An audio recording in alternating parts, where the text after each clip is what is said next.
C'est ici que sera construite la nouvelle usine de piles pour véhicules électriques de Volkswagen.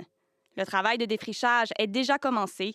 On démolit des maisons et de nombreux arbres ont également été abattus.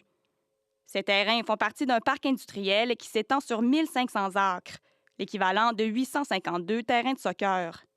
Et la majorité de ces terres sont parmi les meilleures terres agricoles en Ontario, ce que regrette cet agriculteur. On perd 319 acres par jour. Alors si on continue comme ça, on n'aura pas de terre dans une centaine d'années en Ontario pour pousser les produits agricoles. Crispin Colvin reconnaît l'importance économique d'avoir l'usine de Volkswagen en Ontario, mais il déplore qu'on ait choisi Saint-Thomas pour sa construction. On le met sur le meilleur terrain agricole dans la province. Alors, si on commence à mettre des usines sur cette terre, on perd l'habilité d'avoir des produits agricoles pour la population canadienne et ontarienne. L'agriculteur pense que l'usine amènera un développement supplémentaire qui mettra en péril encore plus de terres agricoles dans la région, comme des autoroutes, des maisons et des commerces. Ça prend plus de terre. C'est non seulement l'usine, c'est tout ce qui arrive avec. Des développements qui ne devraient pas avoir lieu, dit cet agronome. On devrait légiférer pour la protection des terres agricoles qui sont déjà identifiées. Le choix de Saint-Thomas était pourtant bien réfléchi, selon ce représentant de l'industrie automobile.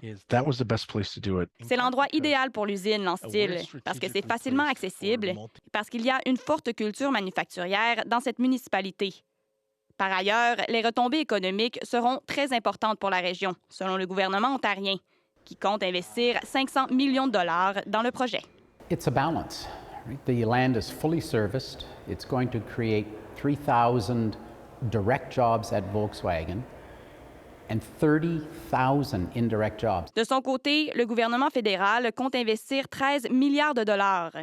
Mais Crispin Colvin croit pour sa part que les différents gouvernements devraient aussi mettre plus d'argent pour assurer la pérennité de l'agriculture en Ontario. Ce serait un investissement qui repayera double, j'en suis sûr, parce qu'on protégera la terre. La construction de l'usine doit commencer l'an prochain et se terminer en 2027. Mais le débat sur l'utilisation des terres agricoles en Ontario risque de continuer encore longtemps. Ici Anne-Marie Tricky, Radio-Canada, Saint-Thomas.